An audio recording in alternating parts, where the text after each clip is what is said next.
On va parler expérience client, on va parler innovation, donc des thèmes évidemment très importants, mais aussi on va parler de performance commerciale, ce qui est quand même le nerf de la guerre. Et pour parler de tout ça, on a donc une table ronde avec 4 retours d'expérience et un animateur, Nicolas Croquet, qui est Head of Retail Banking chez Capgemini. Nicolas, je vous laisse la parole pour présenter vos intervenants. Bonjour, je vais laisser mes intervenants se présenter, je vous passe la main. Vous avez vos micros. On commence avec Émilie.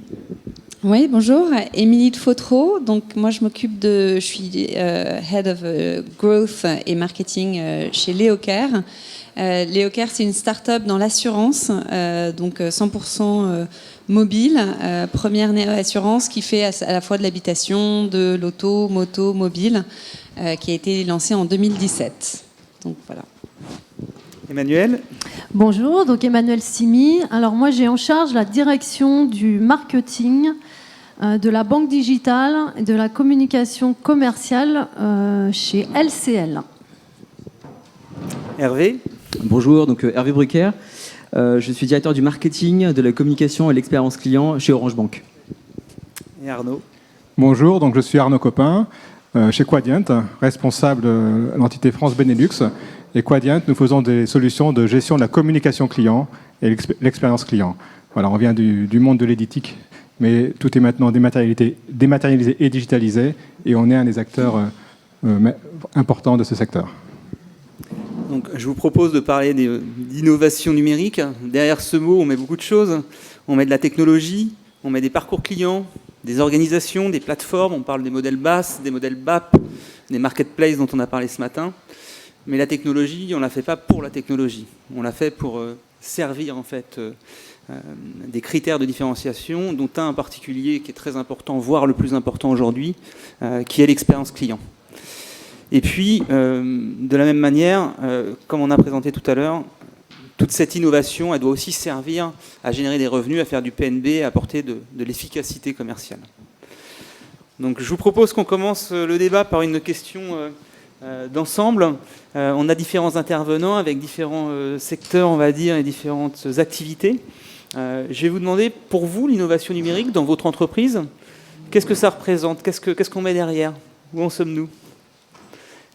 Je passe la main à Émilie pour commencer. Oui, d'accord. Allez. Donc l'innovation chez nous, là, très récemment, on a fait en sorte d'avoir sur notre app l'ensemble du parcours qui soit vraiment 100% app, c'est-à-dire que du devis, la souscription, la déclaration de sinistre, l'indemnisation, tout peut se faire sur l'app, ce qui n'est pas le cas généralement. Souvent, dans l'expérience client, on doit envoyer des papiers par la poste ou alors avoir un conseiller. Là, plus récemment, on est en train de tester des choses sur la prévention, donc passer vraiment de la protection à la prévention, en fait, grâce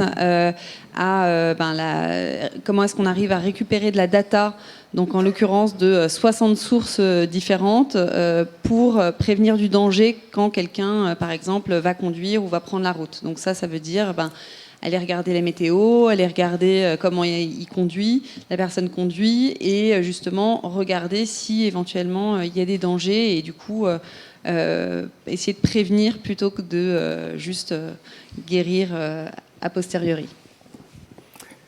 Emmanuel, chez LCL, l'innovation numérique, dites-nous. Eh bien, avant de parler du LCL, déjà, si on repositionne le sujet... il y a plein d'études qui le démontrent, qu'en France, déjà, on a du retard. Ce qui est plutôt une bonne nouvelle, parce que ça veut dire qu'on a quand même une vraie capacité à progresser sur ce sujet-là. En tout cas, dans le milieu bancaire, on a du retard sur toutes les fonctionnalités des applis. Les ventes de cartes, les souscriptions de crédit, les Européens, ils sont bien plus avancés que nous. Après, le deuxième constat... c'est que les Français, ils sont en demande. Et on l'a vu là avec le confinement, ils sont véritablement en demande d'avoir une capacité à exercer leur relation bancaire à distance. Donc, face à ce constat où on a du retard et qu'il y a une demande, naturellement, tout le monde converge vers, je pense, l'innovation numérique qui est finalement la plus basique, qui est d'offrir le tout à distance, le self-care, avec possibilité justement de tout faire soit en autonomie, soit se reposer sur un conseiller, en face à face, ou au téléphone, ou en visio. Voilà, c'est tout cet écosystème finalement qu'il faut monter. Maintenant, quand on le dit, ça a l'air simple à mettre en œuvre. On en est, je pense, tous collectivement encore loin, même si on est plus ou moins avancé. Donc voilà, la véritable innovation pour moi, dans les années à venir, c'est la banque de son salon, avoir finalement un magasin virtuel, c'est la virtualisation du banquier. Hervé ? Alors, sur ce sujet-là, en fait, je voudrais qu'on revienne un petit peu sur Orange Bank pour que vous compreniez un peu ce qu'on fait. Quand on demande à un client Orange Bank pourquoi il a choisi de rejoindre Orange Bank, le premier critère qu'il dit, devant le prix, parce qu'on fait partie des banques les moins chères, devant la confiance en la marque, parce que Orange c'est une belle marque de confiance, le premier critère c'est l'expérience client. Il y a 3 ans, quand on s'est lancé, on a été pionnier sur pas mal de sujets, le paiement mobile, le virement par SMS, le solde en temps réel. C'était des avantages concurrentiels. Aujourd'hui, dernièrement, on a lancé des cartes Mastercard toute dernière génération avec des exemples concrets qui ont été demandés par les clients. Je veux pouvoir changer, modifier mon code quand je veux, mon code de carte. Et ça, je peux le faire depuis l'app. Je veux accéder à mon numéro de carte depuis mon app parce que je n'ai pas toujours ma carte sur moi. Et si je suis dans mon canapé et que je veux faire un achat en ligne, directement dans mon app, je peux retrouver et faire un copier-coller de mon numéro de carte. Et puis, j'ai l'authentification forte pour mes achats Internet sécurisés où j'ai juste à me connecter à mon app et ça y est, je valide mes dépenses. Ça, c'est aujourd'hui. Ensuite, on a cherché chez Orange Bank à adresser un cœur de cible qui est la famille. La moitié des clients, des familles françaises sont clientes d'Orange. On a des packs open où on a le forfait, l'internet, la fibre, et puis des forfaits mobiles pour toute la famille. Bon, on a cherché à faire la même chose, le pack open appliqué à la banque. Donc, je suis parent, j'ai une carte premium, un compte, et je peux créer jusqu'à 5 cartes compte pour mes enfants. Et donc, mon enfant, mon ado, dès 10 ans. Pourquoi 10 ans ? Parce qu'en fait, 10 ans, c'est l'âge où j'ai mon premier smartphone, et 15 ans, l'âge où j'ai mon premier compte bancaire. Là, il y a un gap, on le comble ici. Donc, quand je suis un enfant, mon ado, là, il a le droit à un compte, une app bien à lui, une carte à son nom, et il peut gérer, apprendre à mettre de l'argent de côté avec une fonction tirelire. Le parent, lui, il a aussi le pilotage parental. Il peut suivre les dépenses avec des notifications, des alertings, et puis il peut aussi limiter en créant des plafonds de dépenses quotidiens. Et ça, c'est hyper pratique. Et toute la famille, du coup, bénéficie d'un service premium. Donc, tout le monde a les paiements et les retraits gratuits à l'étranger. Tout le monde a les assurances premium pour les achats, avec l'extension de garantie, les assurances voyage. Et tout le monde, toute la famille a accès au cashback chez Orange, 5% sur les achats mobiles. Donc, si vous voulez changer de téléphone bientôt, derrière, n'hésitez pas. Et pour ceux qui sont sages, peut-être des codes promo que je donnerai à la fin de la séance. Ça, c'est la petite blague. Mais voilà, donc c'est un vrai avantage pour... et là, on voit déjà le lien entre Orange et Orange Bank. Ça, c'est les innovations qu'on fait nous-mêmes. Donc, c'est 100% maison en termes de développement avec les équipes IT en France. Et après, il y a l'innovation par des rachats. Donc, pour adresser des nouveaux domaines. Donc, Orange est aussi très, très, très présent dans le domaine des pros et des PME. Donc, au début d'année, on a fait le choix d'acquérir de la technologie en achetant Anytime. Anytime, c'est une pépite. C'est une start-up formidable qui est spécialisée dans le monde des pros et des PME et qui propose plein de services dédiés et adaptés aux pros. Des solutions de paiement adaptées, tout ce qui est gestion des devis, des factures, l'automatisation de la comptabilité, la gestion des impayés, l'encaissement par carte, par mobile, etc. Donc c'est l'acquisition par de l'achat. Ensuite, il y a... de l'innovation aussi par des partenaires technologiques. Donc vous avez vu United ce matin, je pense, avec Geoffroy. Bah là, pareil, on a annoncé un partenariat stratégique avec eux. Et l'idée, c'est d'aller plus loin dans le crédit avec des services plus simples, plus rapides.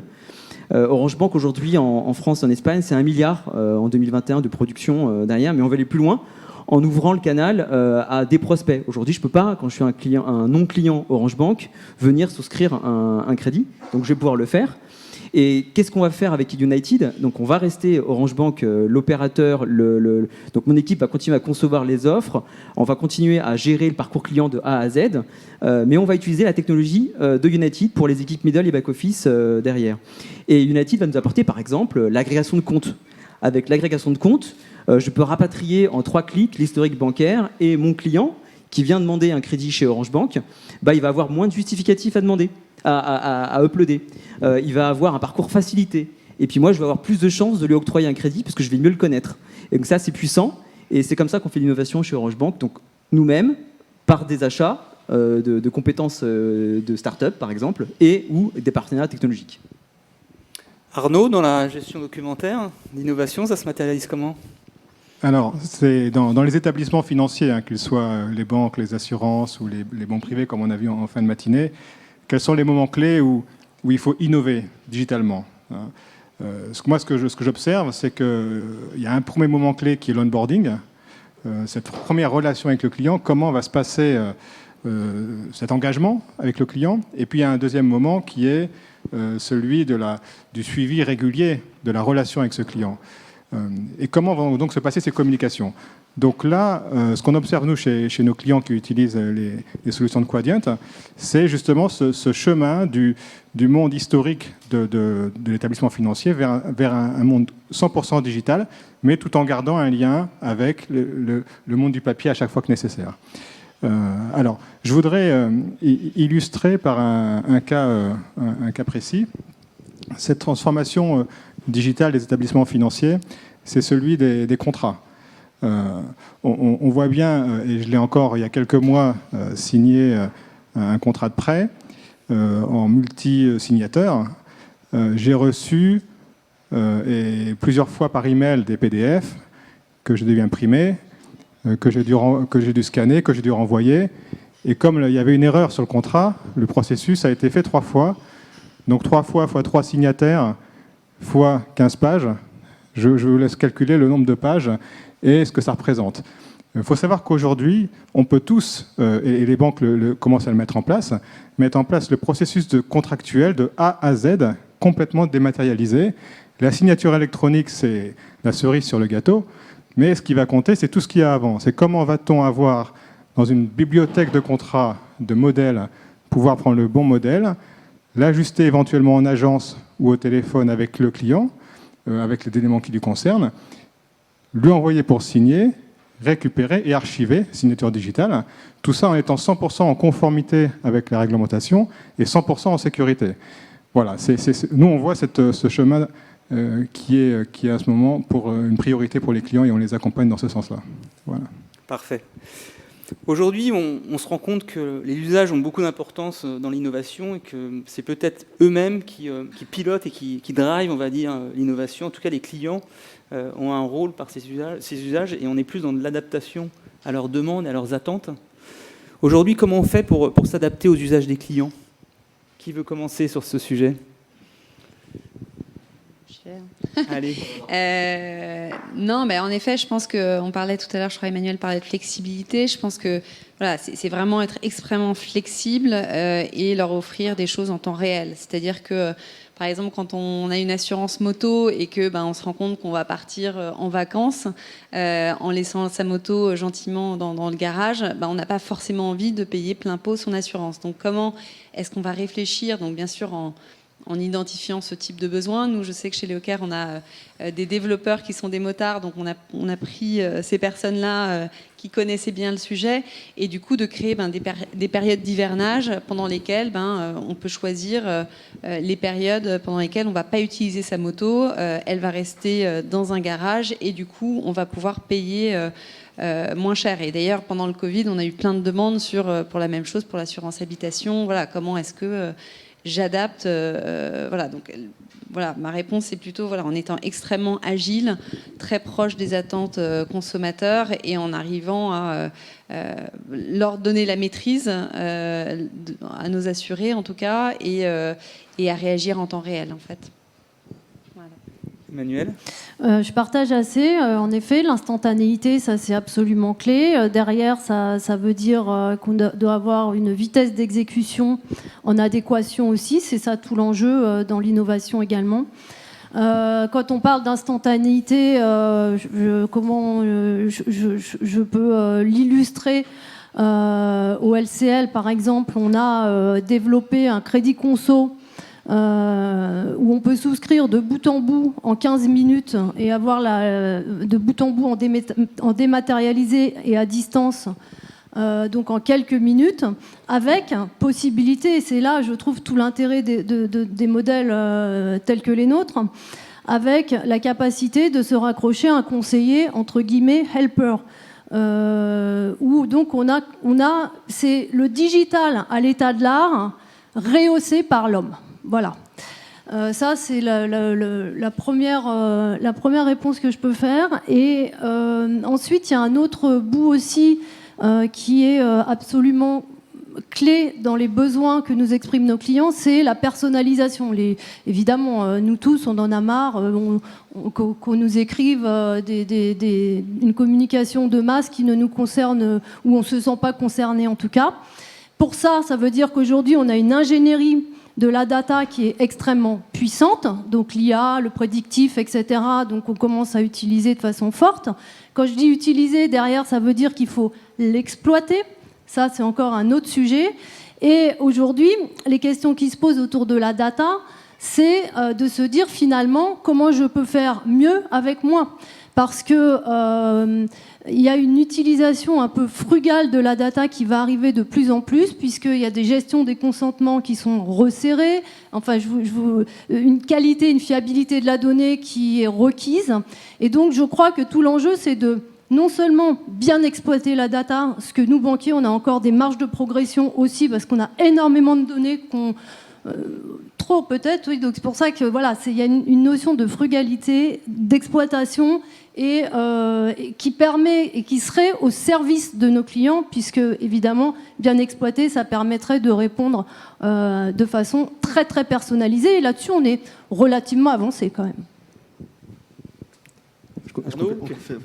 Alors oui, ce que je rebondis, vous parliez d'instantanéité de la communication, et je dirais instantanéité et personnalisation, sachant que chacun a ses propres habitudes et préférences d'usage. Donc d'où l'importance de savoir mettre en place, je dirais, un processus de communication qui est à la fois sur le mobile, sur la tablette, sur l'ordinateur, éventuellement par envoi courrier, tout ça étant 100% homogène. Et c'est arrivé à cette homogénéité multicanale qui est aussi un élément déterminant, je pense, de la réussite dans cette direction. Pour compléter tout ce qui est dit là, en fait, avant même la data et avant même les parcours fluides et puis la collaboration avec les motards, etc. Chez nous, chez Orange Bank, en fait, on a un observatoire. Enfin, je pense qu'on a donc pas mal d'équipes aussi. On a un observatoire des usages qu'on appelle l'afterbanking. Je vous invite à le télécharger, qui analyse le comportement et les rapports à l'argent et puis les usages bancaires. Donc ça, c'est un fait, mais au-delà de ça, on a aussi des clubs utilisateurs, ça c'est aussi un point important, qui nous suivent depuis le début de l'aventure et des nouveaux qui nous rejoignent. Et dans son club utilisateur, avec cette logique de lab, on a la méthode design qui est très très importante chez Orange et très importante chez Orange Bank. Donc ça passe par exemple, quand on a conçu le pack premium avec le pack famille, la phase d'immersion.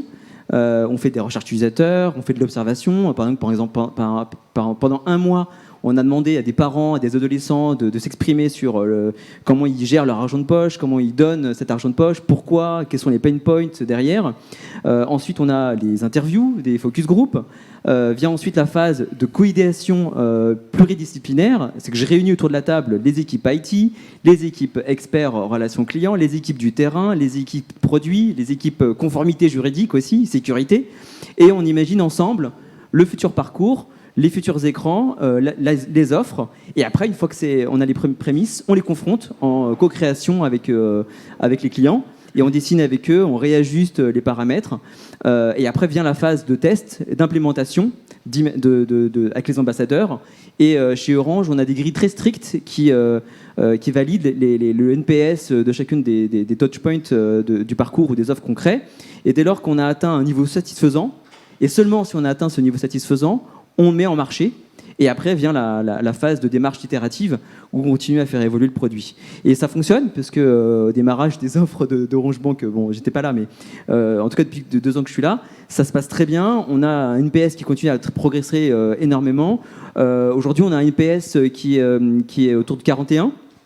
Lorsque dans nos benchmarks on a des banques qui sont entre moins 10 et 20 et les meilleures banques digitales sont à 40 et sur les clients premium on est à plus 54, Donc ça veut dire quand même qu'on crée la différence dès lors qu'on a une expérience client qui est juste, qui est bonne, qu'on a des offres, des parcours qui sont adaptés. Et puis bien sûr, ça va sans dire, mais avec tout l'apport des conseillers en boutique, des conseillers au call center qui sont disponibles via chat et autres, qui apportent le service attendu aux clients. Je rebondis sur vos éléments. Si on parle parcours client de demain, très rapidement, on va dire en un point, si vous aviez un axe d'amélioration ou une idée ou quelque chose à travailler pour ces parcours clients de demain, ça serait quoi? Qui prend la main? Allez, moi, je pense qu'il nous faut pouvoir offrir des parcours clients de bout en bout et augmenter. Donc, quand on dit augmenter, c'est-à-dire avoir cette possibilité de faire des partenariats extra-bancaires sur le projet du client. L'aspect financier dans un projet immobilier, c'est un aspect, mais il y en a bien d'autres autour. Si on est capable d'offrir une tour de contrôle de service à ses clients, ce qui lui permet de gagner du temps, etc. Et donc, nous, banquiers, de nous positionner en tiers de confiance, car on a cette légitimité-là. Pour le coup, là, c'est toute notre expertise, notre valeur ajoutée qu'on va pouvoir offrir et apporter. Et je crois que c'est dans ce sens-là, en tout cas au LCL, que l'on travaille. Chez Orange Bank, c'est un peu pareil. Sauf que la grosse nuance, c'est qu'on va considérer que le parcours il est omnicanal. Enfin, vous le vivez tous au quotidien derrière. Mais il y a quelque chose qui est central dans cette relation, c'est le mobile. Donc ça tombe bien, on s'appelle Orange Bank, c'est une banque mobile. Donc aujourd'hui, dans les 1,2 million de clients qui nous rejoignent, ils sont venus par plein de produits différents et plein de circuits différents. Donc en boutique Orange, dès que je souscris une assurance mobile, je deviens client Orange Bank. Je finance le terminal mobile, je deviens client Orange Bank. Et ensuite, si je fais du cashback avec ma carte premium, je suis client Orange Bank aussi. Si je souscris un crédit chez Groupama, je suis aussi en face à face dans une relation deal direct et je deviens client Orange Bank. Et puis, et après, il y a tous les parcours. Mais l'app aujourd'hui, en Espagne par exemple, c'est pas app first, c'est app only. Et en France, c'est pareil. Tout ce qui est possible de faire, c'est via l'app. C'est via notre application, je peux tout gérer en self-care. Et puis j'ai un moteur qui est puissant, qu'on a appris à faire évoluer année après année. C'est notre IA, notre agent conversationnel, Jingo, notre conseiller virtuel, qui aujourd'hui traite 60% des demandes à 100% pour les clients. Concrètement, je réponds à l'information, je fais de la montée en gamme, je peux faire des transactions tout seul via Jingo. Et seulement si je peux pas ou le client veut pas, je fais de l'escalade et je propose du chat avec un conseiller expert ou un call téléphonique. Mais Jingo, c'est pas que du SAV, c'est pas que de l'information, c'est aussi du business. Donc si vous êtes client standard et que derrière, en ce moment, je propose un cashback à 10% chez Orange lorsque je prends une carte premium, Jingo est capable de me le proposer et dire « Cher Hervé, si tu prenais la carte premium, tu aurais 10% en cashback chez Orange. Vas-y, souscris, clique ici. » Et hop, j'ai le parcours de montée en gamme directement dans l'app. En 2 clics, j'ai fait une montée en gamme d'un client standard vers client premium. Donc c'est vraiment essentiel cette relation app omnicanal, parce que le réseau physique a sa valeur ajoutée et j'attire pas les mêmes profils. Quand je suis en boutique, j'attire monsieur et madame tout le monde. Quand je fais des ventes en digital, j'attire des profils beaucoup plus urbains, beaucoup plus jeunes, beaucoup plus masculins, avec CSP+, évidemment. Mais quelque part, c'est bien, mais c'est pas suffisant. Chez Orange, on a comme ambition de démocratiser l'accès à la banque mobile. Donc on s'adresse à monsieur et madame tout le monde, et monsieur et madame tout le monde a le droit de découvrir la banque digitale, la banque mobile, la banque de demain. Ça me fait penser d'ailleurs, là récemment, des clients disaient mais en fait moi je veux le faire au téléphone parce que je ne sais pas me servir de l'app. Bah oui, mais nous c'est quand même la base, c'est quand même l'app. Donc c'est justement d'avoir quand même les ressources humaines pour pouvoir répondre aussi et en effet démocratiser un peu et avoir la possibilité de faire les deux en fait et de choisir et finalement c'est au client de choisir à tel moment j'ai un problème parce que j'ai pas forcément compris ou j'ai des questions par rapport à mon cas spécifique et du coup je vais choisir le chat ou alors de prendre rendez-vous on me rappelle à telle heure demain parce que c'est demain que je suis disponible, etc.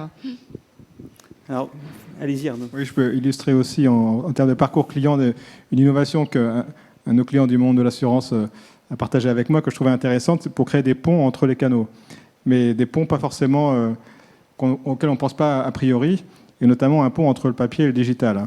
Depuis quelques temps, à chaque fois qu'ils envoient une communication à leurs clients, sur un relevé de compte par exemple, il y a toujours un QR code. Parce que les papiers, beaucoup de gens les utilisent encore. Et dans 3 ans, si vous sortez votre document d'il y a 3 ans, évidemment, les informations seront anciennes et vous ne saurez même pas qui appeler s'il y a une question. Le QR code vous renvoie directement à l'information du jour. L'information de qui est votre interlocuteur, quelles sont les offres actuelles, qu'est-ce qui peut vous être proposé en tant que client. Et donc ces ponts, je trouve, sont intéressants, d'arriver à garder le lien entre ce qui rassure notamment toute une génération et des nouvelles approches digitales pour amener aux nouveaux usages, pour ne pas forcer, mais amener progressivement. Voilà. Parfait. Bon, vous m'avez fait le lien avec la question suivante. Je vois que tout le monde avait envie de parler d'applications mobiles. On va réfléchir un petit peu là sur le développement commercial et l'efficacité commerciale par l'innovation. Est-ce que justement l'application mobile, c'est pas la base du développement commercial ou le levier qui va nous permettre d'accélérer ? On commence par qui ? Hervé, je vois que tu avais envie de parler d'application mobile et de développement commercial. Je pense qu'avant de parler de l'app, il faut distinguer les différents types de profils. Donc, en gros, si je suis prospect, je ne vais pas demander au client tout de suite, comme ça, au prime abord, sauf si je m'appelle vente privée, de télécharger une app. Vente privée, c'est vraiment l'inverse des codes, des règlements du code de l'e-commerce. Mais pour un prospect, c'est beaucoup plus facile d'être sur le site web. Et ça dépend aussi du produit. Concrètement, quand je suis sur un produit type crédit immobilier, nous, on le propose via des comparateurs, mais on ne va pas le proposer directement que via une app. Donc ça dépend du produit. Et puis si je suis dans le domaine de l'assurance, les comparateurs ont aussi un rôle très important. Donc on ne va pas forcément orienter tout de suite vers une app. Donc c'est pas une question facile. Mais par contre, dès lors que je suis client d'un service, d'une app, d'une banque ou d'un assureur, l'app devient cruciale pour la relation au quotidien. Et chez Orange Bank, l'app, c'est le premier site, c'est le premier levier de e-commerce. C'est là où j'ai des pushs de personnalisation, c'est là où je fais de la montée en gamme, c'est là où je fais du cross-selling vers des produits d'assurance, des produits d'épargne et des produits de crédit. Donc l'app est vraiment centrale dans la relation au quotidien. Et puis, quand je parle d'app, il faut aussi parler d'app des autres apps. Concrètement, il faut aussi que les banques, les assureurs soient aussi présents sur les autres apps.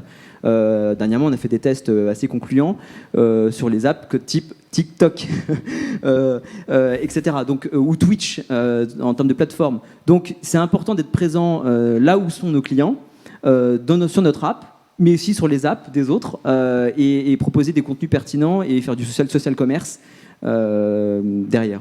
Parfait. Je pense que chez LCL, on a à peu près cette approche-là aussi, Emmanuel. Déjà, le constat, il est très très clair. Je vous parlais du crédit conso qu'on peut faire en quelques minutes, DigiConso. À 80%, c'est le mobile qui est utilisé. Voilà. Donc là, c'est un état de fait. Donc c'est vraiment l'application, c'est le mobile first, et c'est pas nous qui le poussons, c'est bien des faits d'utilisation. Donc, alors, au service de la performance commerciale, ça veut dire que derrière, il faut embarquer tout un tas de services. Mais encore une fois, moi, je crois que la clé de la réussite, c'est trouver le bon équilibre entre cet outil, qui est le digital, qui est l'application, qui est un outil facilitant, etc., souple, et l'humain derrière. Et donc, c'est tout cet équilibre qu'il faut trouver pour pouvoir être complet et du coup, derrière, avoir de la satisfaction client, faire du business et donc de l'efficacité commerciale. Un outil à lui seul, je ne crois pas que ça suffise. Dans l'assurance, on se pose les mêmes questions, on utilise l'application mobile de la même manière ? Non, alors nous, c'est vrai que c'est très, pour l'instant, on est encore jeune, donc c'est très app, on est quand même app first.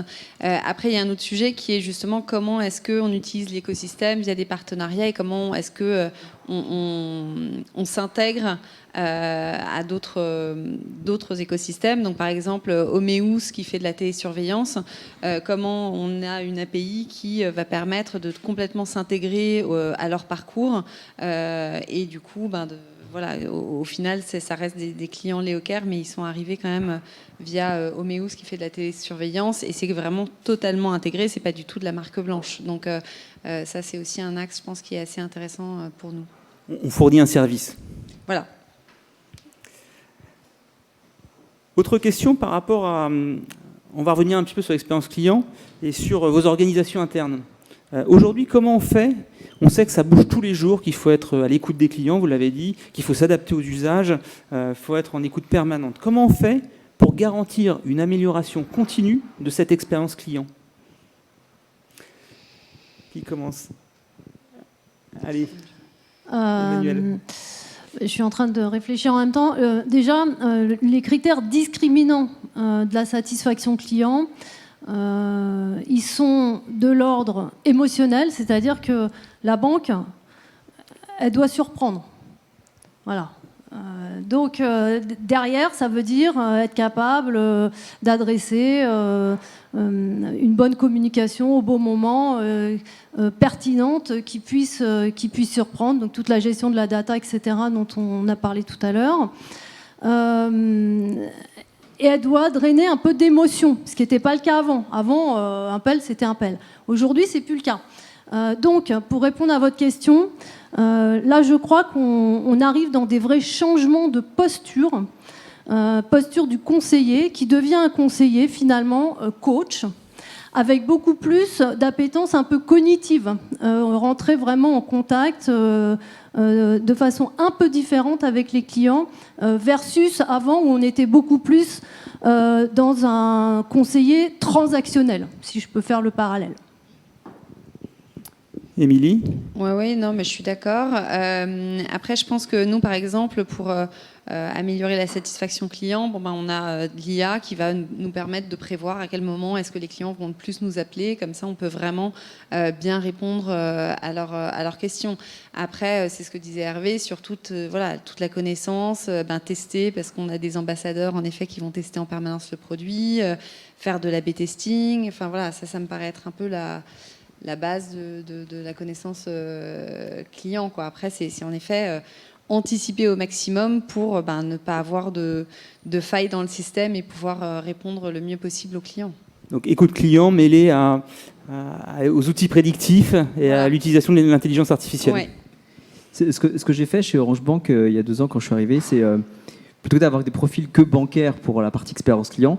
J'ai recruté des talents qui venaient du retail, du e-commerce, qui étaient très soucieux du parcours client, de la performance derrière, et de la mesure. Des touch points les plus importants, des pain points les plus importants avec le NPS, le customer effort, etc. Ça, c'était crucial. Et des gens qui venaient pas de l'univers bancaire pour pas être faussés dans leur apprentissage.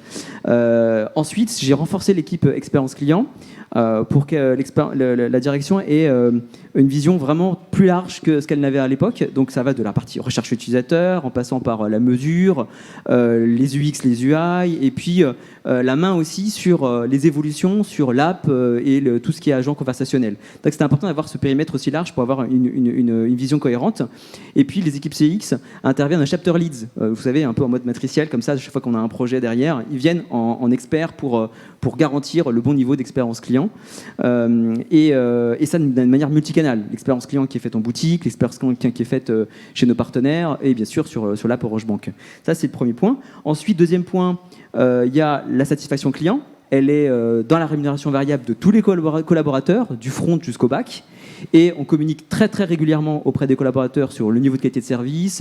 Même si je ne suis pas concerné par la qualité de service du relation client, et je suis au courant.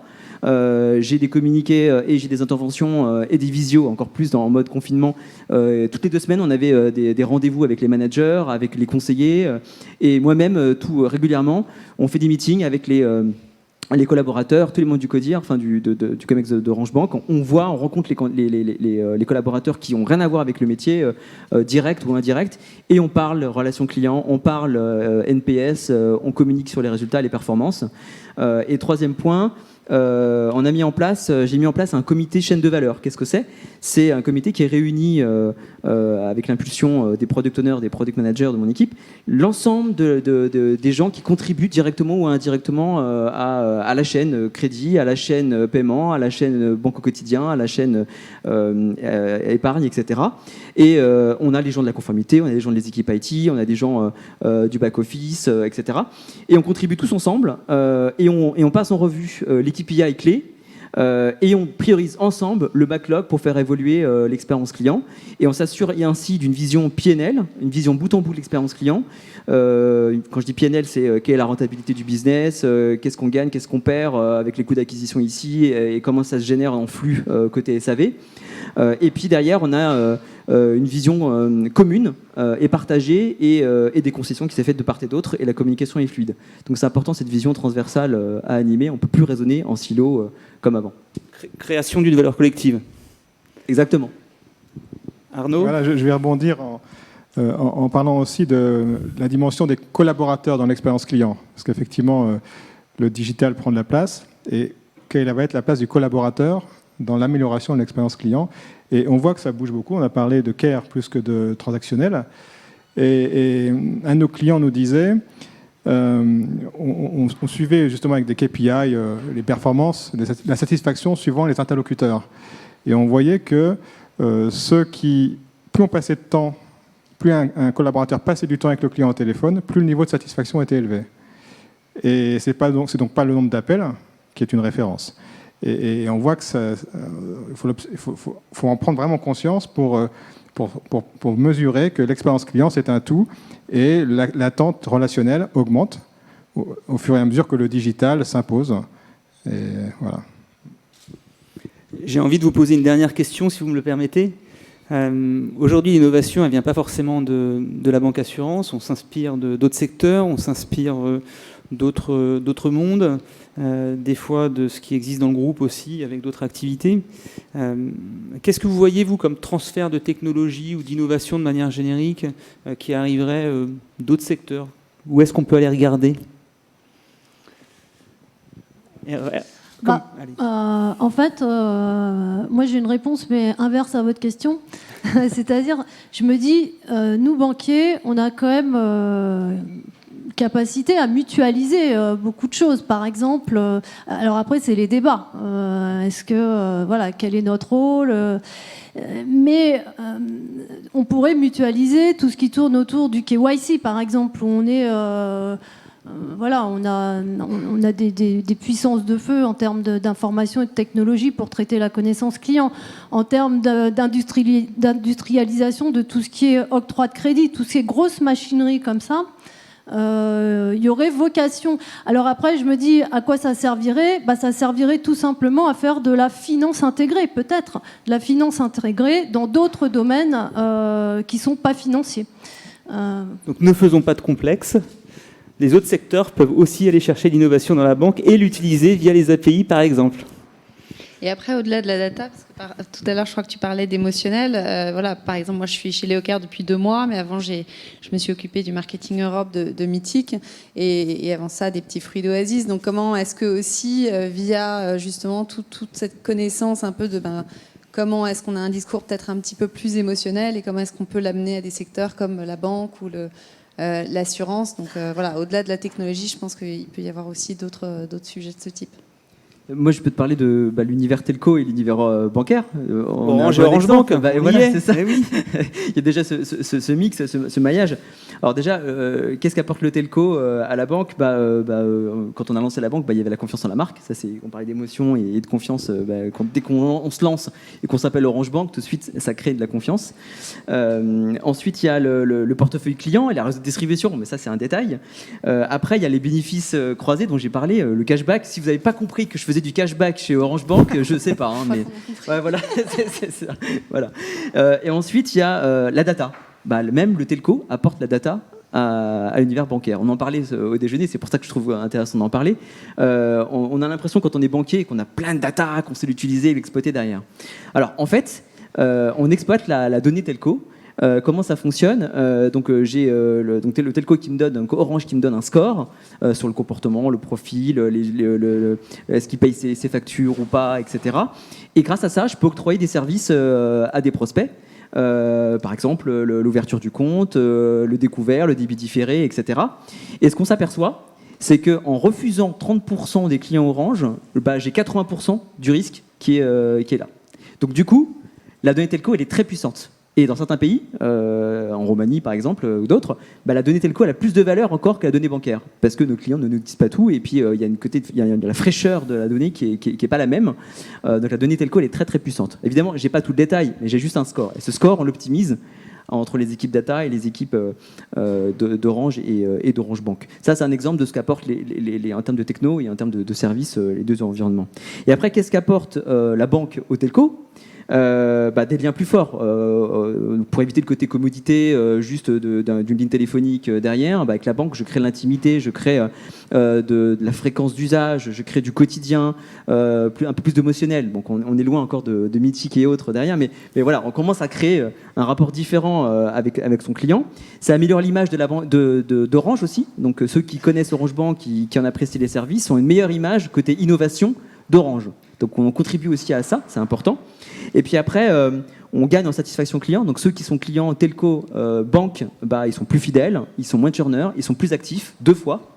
Et en plus, moi quand je suis Orange Bank, quand un client finance son terminal mobile, j'augmente le panier d'Orange de 90%. Donc ça, c'est ce qu'on apporte. Et après, le groupe Orange en tant que tel, vous connaissez Orange a une grosse structure côté innovation, avec des départements entiers de chercheurs. C'est très utile pour le domaine financier, parce que Orange Bank, c'est pas que la France, c'est aussi l'Afrique, Orange Money, etc. Et à ce niveau-là, je ne sais pas si vous le savez, mais Orange dépose une centaine de brevets par an dans le domaine financier. Donc là aussi, c'est l'apport d'un grand groupe à une petite structure qu'est Orange Bank dans cet écosystème, ce marché bancaire. Donc, développons notre écosystème ou nos écosystèmes et partageons nos données pour être plus performants demain. En gardant le côté responsable, l'usage utile de la donnée, etc. Ça, c'est important. Parfait. Est-ce qu'on a des questions pour nos intervenants ?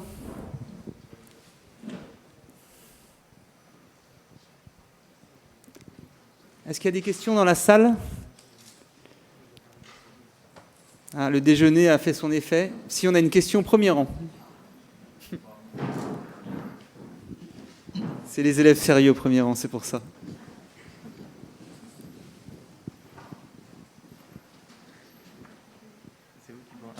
Oui, bonjour. Je ne sais pas si vous étiez là dès ce matin, mais il a été évoqué lors de la restitution de l'enquête des sujets de diversification et de stratégie de diversification des banques. Et du coup, ça m'intéressait d'avoir un peu votre point de vue, votre avis. Est-ce qu'il y a des projets qui sont lancés, notamment les banques Orange, LCL, autour de ces stratégies de diversification qui vont au-delà de la banque ou de l'assurance ?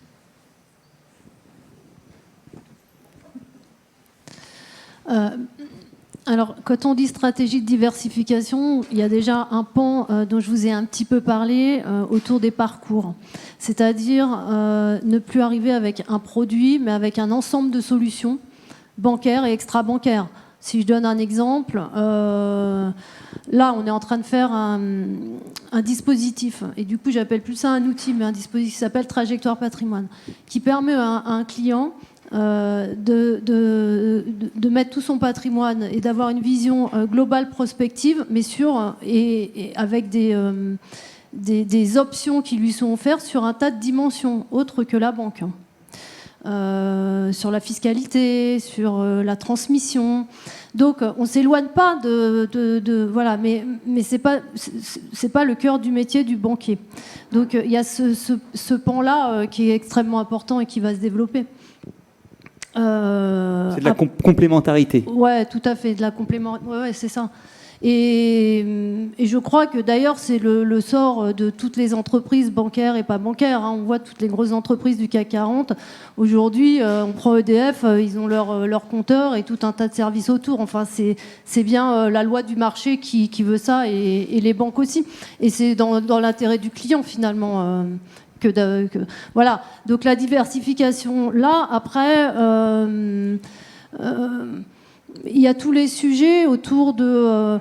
moi, je suis convaincue qu'on a vraiment une place à jouer sur la donnée, et notamment, et je crois que tu en parlais tout à l'heure, mais non pas monétiser la donnée, mais être tiers de confiance. Être tiers de confiance dans la donnée, c'est-à-dire être garant. Voilà. Et là, il y a quand même tout un écosystème autour de ça, sur lequel on a vraiment une place à jouer. Quelque chose à ajouter? Allez. Ouais, sur la diversification, le Orange Bank est un exemple de diversification du groupe Orange. Donc c'était Stéphane Richard dans sa stratégie qui a été assez visionnaire là-dessus sur devenir opérateur multiservice. Sortir de la commodité, créer de l'intimité derrière client, plus de relations. Et bien sûr, Orange, c'est monstrueux. Il y a plein de services qui se développent. Donc, les contenus, avec le divertissement, avec la box, on a accès à plein de services derrière. Il y a tout ce qui est maison protégée, maison connectée, avec les systèmes d'alarme, les objets connectés derrière. Et puis, ça continue. On réfléchit encore à plein de choses. Et on voit les synergies, on voit les intérêts et on voit les projets communs. Si je change d'installation et que je déménage, je pourrais prendre une assurance habitation avec une maison protégée derrière, et puis en même temps j'ai la fibre, et puis tiens, j'ai une naissance dans ma famille, j'ai une ligne téléphonique pour mon enfant qui a 10 ans, là, ça y est, et puis je l'équipe d'une carte pack premium derrière. Voilà, la diversification. Elle a de sens que s'il y a un parcours client, s'il y a des moments de vie, s'il y a des projets clients, et si, bien sûr, ça crée de la valeur. Et de la valeur à la fois pour l'opérateur, pour la banque, pour le client. Et on réfléchit et ça bouillonne d'idées. Si on en avait, voilà. La seule contrainte aujourd'hui qu'on a, c'est la roadmap. C'est juste ça, cette limite. Mais donc, on a plein de sujets. Et aujourd'hui, ça peut paraître... encore nouveau, le modèle telco banque, mais c'est un truc qui va arriver, qui va s'installer dans la durée, et dans 10 ans, ça sera naturel d'avoir un opérateur qui fait de la banque, avec l'ensemble des services qui sont proposés derrière. Parce que la banque n'est qu'une brique de l'ensemble des services qu'on propose, et Orange est déjà très fort sur tout ce qui est cybersécurité et data, au-delà de la partie purement bancaire d'ailleurs. Ouais, et puis c'est vrai qu'on parle de banque, mais en fait les banques aujourd'hui c'est déjà intégré, banque, assurance, immobilier, LCL, c'est 3 domaines finalement, de façon très naturelle. Je pense qu'on est arrivé au terme du temps qui nous était imparti. Y a-t-il d'autres questions?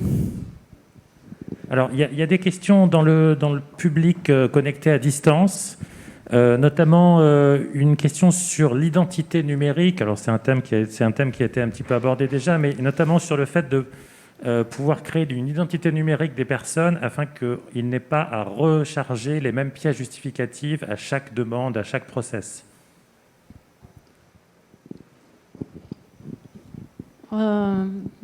Après, en effet, là pour le coup, je parle pour le groupe Crédit Agricole qui a des gros projets autour voire projet plus autour du coffre-fort numérique, si c'est de ça dont il s'agit. Mais par contre, pardonnez-moi, mais j'ai pas bien saisi la question. La question précisément, c'est est-ce qu'il existe des solutions type identité numérique pour éviter les justificatifs ou les demandes de justificatifs à chaque versement ou à chaque opération? Il y a plein d'initiatives qui sont en cours. Donc il y a des initiatives, on va dire privées, voilà. Mais Crédit Agricole a une force de frappe qui est assez importante avec son ensemble de réseaux, et puis des maillages avec d'autres banques qui sont imaginés. Côté opérateur telco, c'est la même chose aussi qui se crée. Il y a déjà des initiatives où il y a des partages d'informations là-dessus, et avec Orange ID, voilà, il y a plein de connecteurs possibles.